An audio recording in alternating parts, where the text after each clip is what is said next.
Hello everyone, my name is Marianne and I'm with Toronto Fire Services.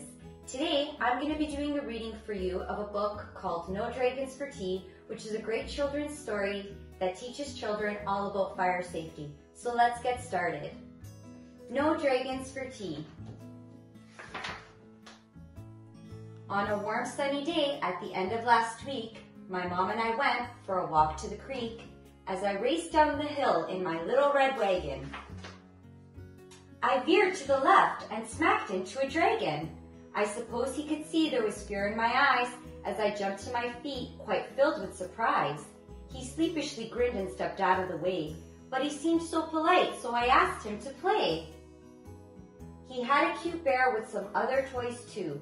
With my shovel and pail, we had oodles to do. We ran to the creek and then on the bay, where we played on the beach for the rest of the day. Then Mom waved and said, now it's time to go eat. Let's pack the red wagon and head up the street. It's hard to stop playing with friends old or new, so I asked if the dragon could come and eat too. Mom wrinkled her brow and squinted her eyes, looking up at the dragon's incredible size. I begged and I pleaded and then said very sweet, we won't make a mess, we'll be tidy and neat. So at last she said yes, just this once I'll agree. You may have a dragon come over for tea. We had carrots and apples, thick slices of ham, with fresh homemade biscuits and strawberry jam, cold glasses of milk, and a great big dill pickle, but the pepper we sprinkled sure made my nose tickle. And the dragon's nose twitched, and he started to wheeze, his eyes misted up, and he blew a great sneeze. Achoo!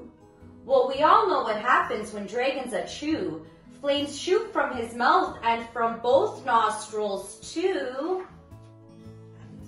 Our tablecloth sparked and then burst into flame, and the curtains that hung right beside did the same. The smoke alarm rang, what a loud piercing sound.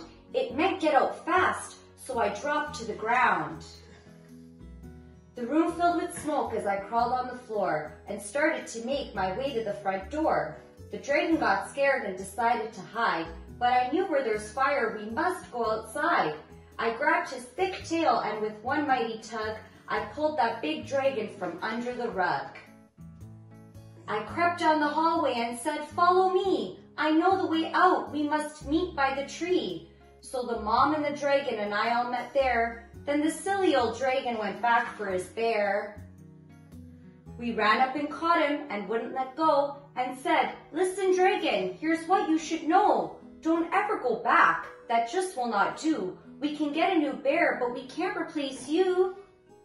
Since the fire was burning inside our home, we went to the neighbors to borrow a phone. Mom knew what to dial, she said calm and clear. Here's our full street address, send the fire trucks here. Before very long, down our street they came sailing, with bright red lights flashing and loud sirens wailing. The fire crew rushed to start work on their tasks. They were dressed in big boots and wore helmets and masks. They hooked up the hose and ran into the house, where they sprayed streams of water in order to douse. The table, the curtains, our lovely snack too, and it didn't take long till that fire was through. The fire chief called out the door with a shout, the smoke made a mess, but the fire is out. My poor friend the dragon knew he was to blame, so he hung down his head and wept great tears of shame.